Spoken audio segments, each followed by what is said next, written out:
सूचना के लिए बता रहा हूँ, भीष्म जी की जो कहानियों की आखिरी छपी पुस्तक है, शायद 1998 में छपी थी। डायन इसका टाइटल है, कलेक्शन ऑफ स्टोरीज है। उसमें से एक कहानी है रफ्तार। मैं इस बार आपको टाइटल बता देता हूँ और मैं पढ़ना शुरू कर देता हूँ ताकि वक्त ज़ाया ना हो, क्योंकि वक्त हमारे पास कम है। बाबू जगन्नाथ घर से निकला तो सुबह के 10 बज रहे थे। किवाड़ बंद करते हुए पत्नी बोली, सड़क पार करोगे तो ध्यान से करना, कहो तो मैं साथ चलूं। इस पर बाबू जगन्नाथ तुनक उठे, तुम वहां क्या करोगी भली मानुस, क्या मेरा हाथ पकड़कर सड़क पार करवाओगी। इस वक्त सड़कों पर ट्रैफिक बहुत बुरा होता है ना, इसीलिए कहा था ध्यान से सड़क पार करना। इस पर बाबू जगन्नाथ सिर झटक कर डींग मारते हुए से बोले, तुम जाओ अंदर, क्या तुमने मुझे दूध पीता बच्चा समझ रखा है। अभी भी तो भागती बस पर चढ़कर दिखा दूं। और घर का आंगन लांग कर हाथ में अपना बैग झुलाते हुए सड़क पार आ गए। जवानी तो बेशक कोसों पीछे छूट चुकी थी, पर आवाज में अभी भी दम था और टांगों में लचक। इठलाते हुए से बाबू जगन्नाथ चौराहे की ओर बढ़े। अक्टूबर महीने की सुबह, हवा में हल्की हल्की खुनकी थी। बाबू जगन्नाथ ने दाएं हाथ में काले रंग का बैग उठा रखा था, जिसमें भोजन का डिब्बा, पढ़ने वाला चश्मा, एक रिसाला और कुछ कागज रखे थे। चौराहे के नजदीक पहुंचने पर बाबू जगन्नाथ के कदम तेज हो गए। ताजा दम तो वो पहले ही महसूस कर रहे थे, यह भी जवानी का ही अवशेष उनमें बच रहा था। जमाना था जब वो बस को दूर से आते देखकर ही भाग खड़े होते थे। टांगे अपने आप दौड़ पड़ने के लिए कसमसाने लगती थी। घर में से निकलते समय पत्नी ने पूछा था, किस नंबर वाली बस पर जाओगे। उस वक्त बाबू जगन्नाथ ने झल्ला कर कहा था, क्या मुझे मालूम नहीं है, तुम मेरा इम्तिहान लेना चाहती हो।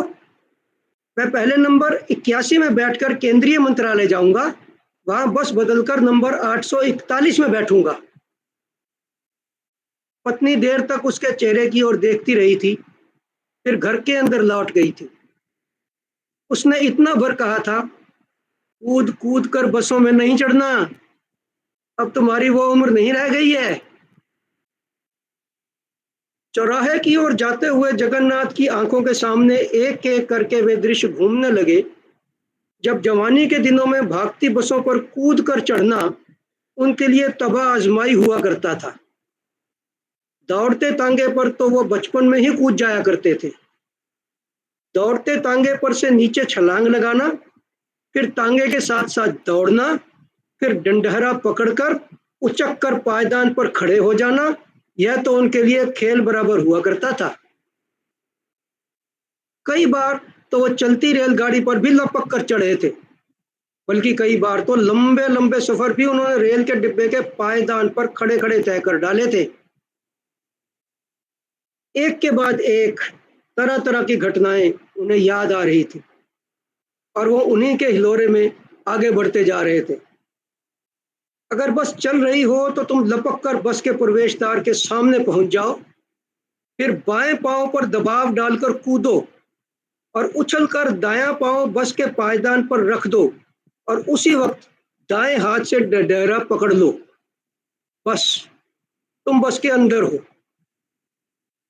इसमें रखा ही क्या है, भागती बस पर चढ़ने का अपना नशा है।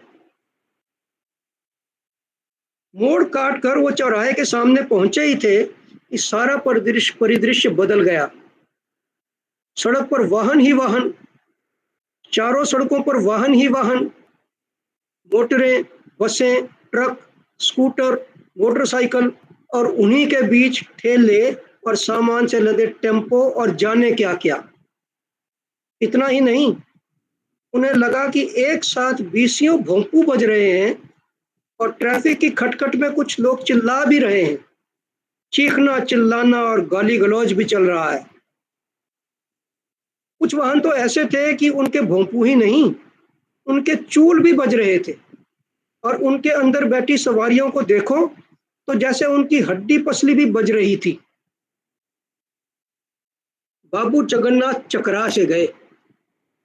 उन्हें उम्मीद नहीं थी कि ऐसा ट्रैफिक देखने को मिलेगा। उनसे किसी ने कहा भी था कि सुबह 10 बजे दिल्ली की सड़कों पर तांडव नाच होता है, और उनकी समझ में नहीं आया था कि इसका क्या मतलब है। सुबह 10 बजे बाहर निकलोगे तो या और या आर या पार, ये मुहावरा भी उनकी समझ में नहीं आया था, और सुनाने वाले ने तो मतलब समझा दिया था, या आर या पार, मतलब ये बस के अंदर या भगवान के पास। बाबू जगन्नाथ स्थिति का जायजा लेने के लिए बस स्टॉप के पास पटरी पर जा खड़े हुए। उन्होंने देखा कि ऐसे ट्रैफिक में भी कुछ लोग पटरी पर से उतरकर सड़क पार करने की कोशिश कर रहे थे। एक आदमी की ओर देखते हुए तो उनका कलेजा मुंह को आ गया। ट्रैफिक जोरों पर था। जब उनके पास ही खड़ा एक आदमी पटरी पर से उतरकर सड़क पर आ गया, वह 2 कदम ही आगे बढ़ा होगा कि दाईं ओर से एक स्कूटर आ गया। वह 3 कदम पीछे हट गया। अब वह फिर से आगे बढ़ा तो भोंपू बजाता हुआ कोई मोटर रिक्शा उसके सिर पर आ पहुंचा। वो फिर 3 कदम पीछे हट गया। कुछ देर तक तो यही सिलसिला चलता रहा, 2 कदम आगे 3 कदम पीछे, कभी कभी लपक कर वापस पटरी पर। अब की बार वो सड़क के बीचों बीच तक जा पहुंचा था कि सहसा दाईं ओर से कोई मोटर आ गई। वह पीछे की ओर हटने ही वाला था कि मोटर वाला उसके बाएं हाथ से मोटर निकाल ले गया। वह अभी संभल भी नहीं पाया था कि उधर से दहाड़ती हुई एक बस पहुंच गई, और वो आदमी कांपता सा सड़क के बीचों बीच खड़ा रह गया। तभी अचानक ही जैसे भरभराते ट्रैफिक की गति थम गई। लाल बत्ती ने ट्रैफिक का रास्ता रोक लिया था। उस आदमी की सांस में सांस आई, और वो मौके से लाभ उठाकर लाल बत्ती के कारण खड़े स्कूटरों मोटरों में से अपना रास्ता बनाता हुआ सड़क पार कर गया। उसकी ओर देखते हुए ही वही बाबू जगन्नाथ के माथे पर पसीना छलक आया था। अब ये कहानी ऐसी है कि हंसे बिना रहा नहीं जा सकता, हालांकि सुनाने वाले को हंसना नहीं चाहिए, लेकिन आप माफी कीजिए दीजिएगा मुझे इसके लिए। जिस जगह पर बाबू जगन्नाथ खड़ा था, वहां से चौराहा कुछ दूरी पर था, इसलिए जो भी बस पास से गुजरती वह कुछ दूरी तक जाती हुई नजर आती रहती। इसलिए उनकी आंखें हर राह जाती बस का नंबर देखने में लगी थी। उनके दाएं हाथ पर ही कुछ कदम की दूरी पर बस स्टॉप था। वहीं 20 लोग छितरे खड़े थे। बस दूर से आती दिखाई देती तो 20 गर्दनें एक साथ टेढ़ी होकर उस ओर मुड़ जाती। सभी की आंखें उसका नंबर पढ़ने में लग जाती, और बस रुकने की देर होती कि जोरों का धक्कम धक्का। पहले जहाँ 20 आंखें सक्रिय थीं, अब सहसा 20 पैर सक्रिय हो उठते। ठहरो ठहरो ठहरो की आवाजें सुनाई देती, और इस धमा चौकड़ी के बीच बस निकल पड़ती और देखते ही देखती रफ्तार पकड़ लेती। बस स्टॉप भी एक नहीं था, अनेक थे। पीछे से आती हुई बसों में से कुछ रुकती थीं, कुछ दहाड़ती हुई सामने से गुजर जाती थीं, सभी खचाखच भरी हुई। ठहरो, सहसा बाबू जगन्नाथ चिल्लाया। 81 नंबर बस तभी बस स्टॉप के सामने आकर रुकी थी। ठहरो, वह फिर जोर से चिल्लाया, और अपना बैग काला बैग झुलाते हुए बस को रोके रखने का इशारा करने लगा।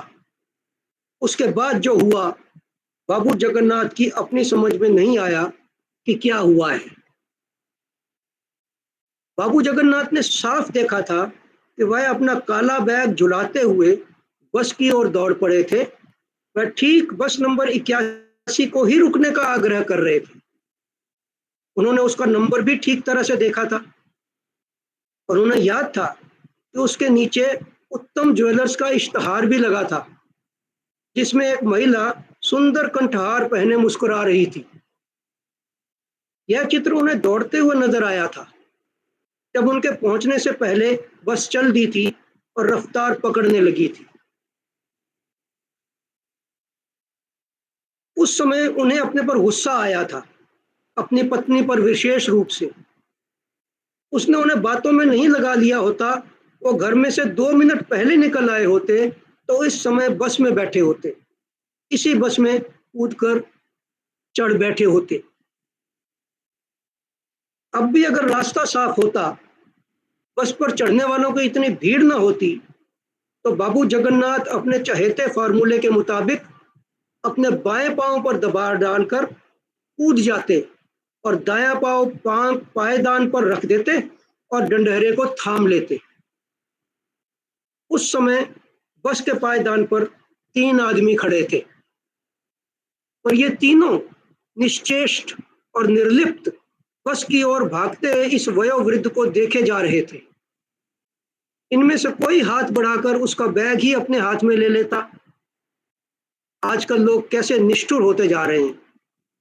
तीनों मजे में खड़े उसे हाँफते भागते हुए देखे जा रहे थे, मानो तमाशा देख रहे हो।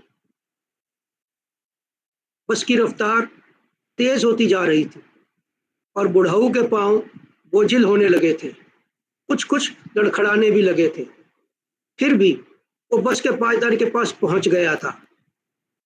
उसने हाथ बढ़ाकर अपना काला बैग पायदान पर खड़े एक मुसाफिर को भी देना चाहा था, उसकी ओर बढ़ा भी दिया था, और तभी जोरों का झटका लगा था और उसे लगा था कि बैग उन तीनों मुसाफिरों की टांगों के बीच फंस गया है और छूट नहीं रहा है।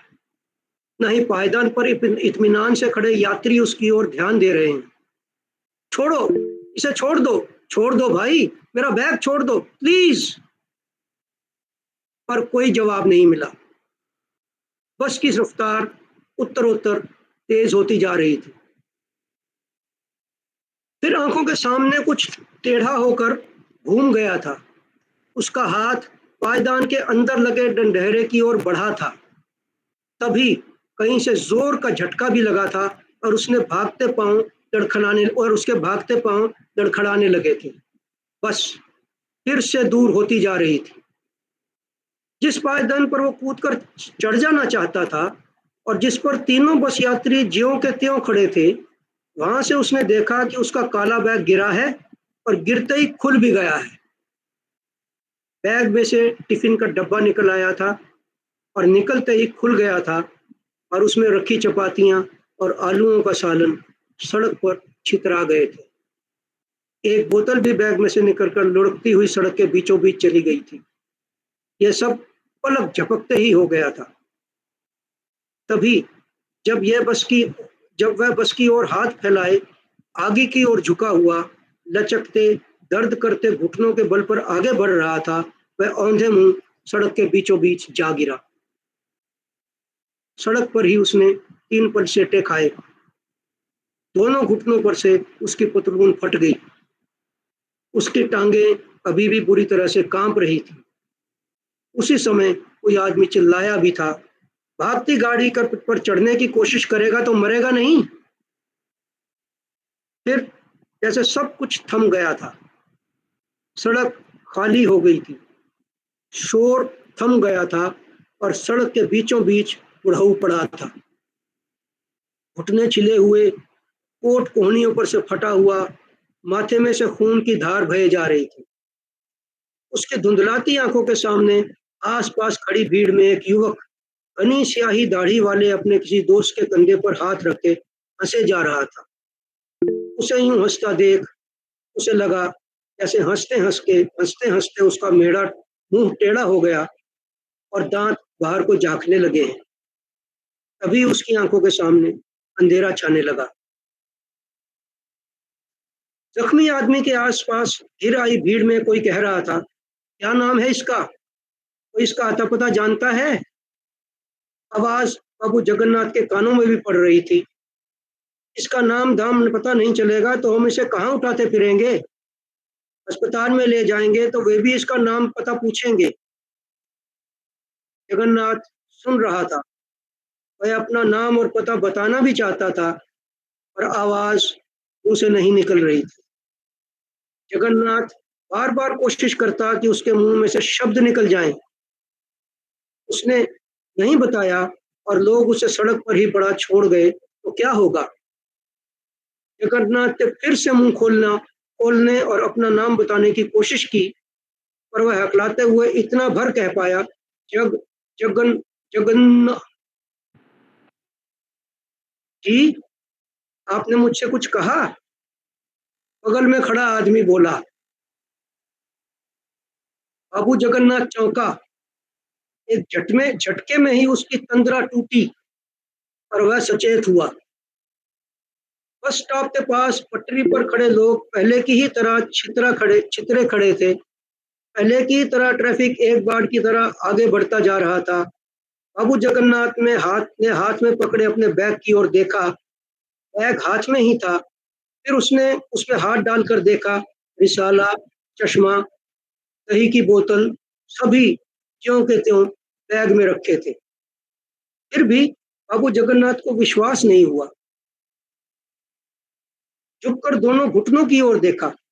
नहीं, पतलून कहीं पर से भी फटी नहीं थी, न घुटनों पर से न पांचों पर से। उसने माथे पर भी हाथ लगाया, फिर अपनी हथेली की ओर देखा। नहीं, कोई खून नहीं गिरा था।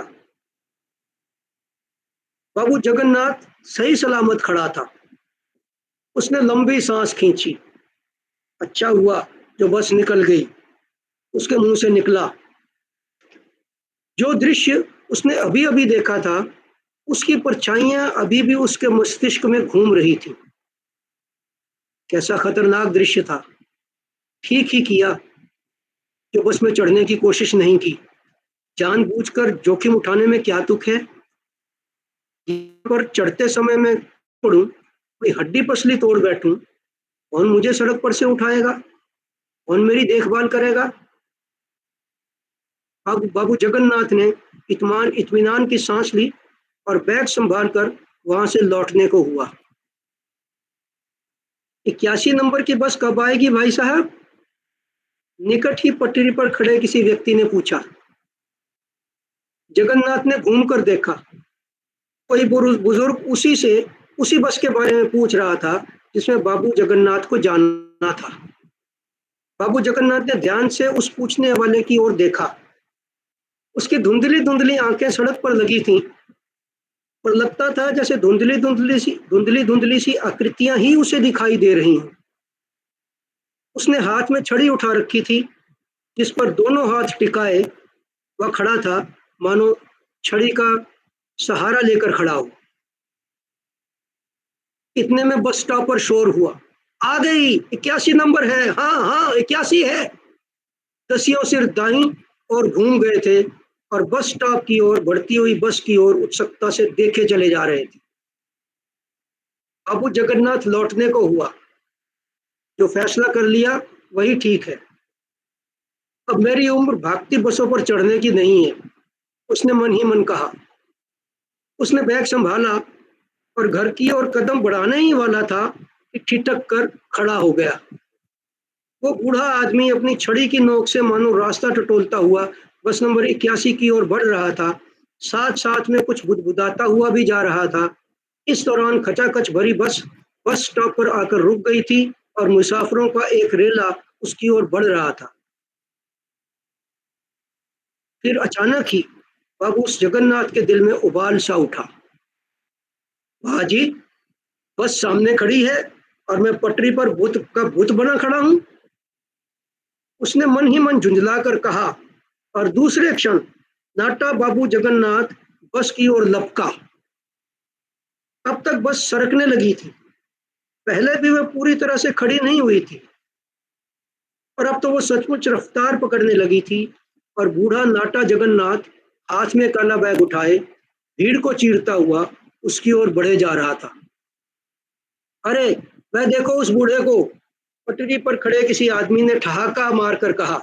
कैसे गेंद की तरह भागता जा रहा है। नाटा बाबू जगन्नाथ भागता हुआ सचमुच बस के पायदान के सामने पहुंच गया था। वो सचमुच ही बाएं पांव पर दबाव डालकर उछला था और अपना दायां पांव पायदान पर रखकर खड़ा हो गया था और दाएं हाथ से डंडेरे को थाम लिया था। पायदान पर खड़े खड़े हाँफते हुए बाबू जगन्नाथ ने पीछे सड़क की ओर देखा। अनेक मुसाफिर छूटती बस पर चढ़ पाने में असफल रह जाने पर अगली बस की राह देखने के लिए बस स्टॉप की ओर लौट रहे थे। बाबू जगन्नाथ की आंखें भीड़ में उस वयोवृद्ध को ढूंढ रही थीं, जिसने उससे 81 नंबर बस के बारे में पूछा था और फिर अपनी छड़ी की नोक से रास्ता टटोलता हुआ बस की ओर जाने लगा था। ऐसी भी क्या बात है, बाबू जगन्नाथ ने हाँफते हुए मन ही मन कहा। इस बस में नहीं बैठ पाया तो अगली में बैठ जाएगा। और कहते हुए वह बस के अंदर बैठ पाने के लिए जगह ढूंढने लगा। शुक्रिया रमनीक जी। आई थिंक टाइम तो हो गया है, पर हेमा ने हाथ खड़ा कर रखा है और कोई एक आध टिप्पणी करना चाहें और पूरे सेशन पे भी कुछ कहना चाहें इसको बेहतर बनाने की, तो आप जरूर कहें। पहले हेमा से शुरू करते हैं। जी हेमा जी, कई सारे लोगों ने अपनी टिप्पणियां इसमें दी हैं कि काफी सुंदर कहानी है और काफी मजा आया, और पूरे सेशन पे भी कुछ टिप्पणियां मिली हैं। जी हेमा जी, और प्रमोद कुछ नहीं कह पाए थे। प्रमोद जी शायद अभी हैं, तो प्रमोद जी भी अगर कुछ कहना चाहें तो। हेमा जी अपना माइक ऑन करिए और फिर माइक ऑफ आप बोल रहे हैं तो। चलिए हेमा जी का माइक अभी नहीं ऑन हो रहा है, तो आप में से कोई टिप्पणी कुछ करना चाहे या इस टोटल सेशन के बारे में कुछ कहना चाहे, इसको और बेहतर बनाने में कुछ सुझाव देना चाहे। 2-4 मिनट लगाएंगे, उससे ज्यादा नहीं, क्योंकि टाइम हो गया है। रमनीत जी का शुक्रिया हमारी फरमाइश रखने के लिए, दो कहानियां सुनाने के लिए। इतनी प्यारी कहानी। इसका कहानी का एक बार नाम आप और बताएंगे? रफ्तार। रफ्तार डायन किताब में है ना? डायन पुस्तक। जी जी। मेरे स्कूल की लाइब्रेरी में ये वाली किताब है, ये भी पढ़ो।